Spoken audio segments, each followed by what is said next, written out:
কুমিল্লা, কক্সবাজার, কুষ্টিয়া, কিশোরগঞ্জ, কুড়িগ্রাম, খাগড়াছড়ি, খুলনা, গাজীপুর, গোপালগঞ্জ, গাইবান্ধা, চাঁদপুর, চট্টগ্রাম, চাঁপাই নবাবগঞ্জ, চুয়াডাঙ্গা, জামালপুর, জয়পুরহাট, ঝালকাঠি, ঝিনাইদহ, টাঙ্গাইল, ঠাকুরগাঁও, ঢাকা, দিনাজপুর, নোয়াখালী, নাটোর, নওগাঁ, নড়াইল, নরসিংদী, নারায়ণগঞ্জ, নীলফামারী, নেত্রকোনা, পাবনা, পটুয়াখালী, পিরোজপুর, পঞ্চগড়, ব্রাহ্মণবাড়িয়া, বান্দরবান, বগুড়া, বাগেরহাট, বরিশাল, বরগুনা, ভোলা, মেহেরপুর, মাদারীপুর, মাগুরা, মৌলভীবাজার, মানিকগঞ্জ, মুন্সিগঞ্জ, ময়মনসিংহ, যশোর, রাজশাহী, রাজবাড়ী, রাঙ্গামাটি, রংপুর, লালমনিরহাট, লক্ষ্মীপুর, শেরপুর, শরীয়তপুর, সিরাজগঞ্জ, সুনামগঞ্জ, সাতক্ষীরা, সিলেট, হবিগঞ্জ, ফরিদপুর, ফেনী, গফরগাঁও। দর্শক, আমি কয়েক সেকেন্ডের মধ্যে বিশ্বের বাংলাদেশের 64টা জেলার নাম বলছি।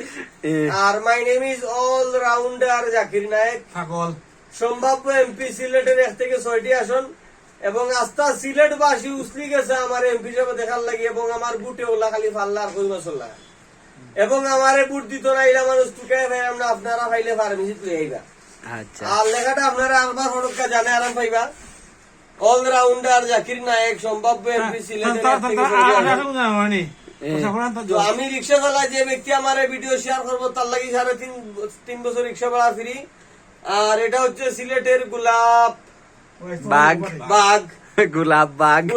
বাগ টিলাগড়ের নিকটে, শিবগঞ্জের পিছনে, উপশহরের আশেপাশে, সামনে গোলাপ। আর ও বাচ্চারা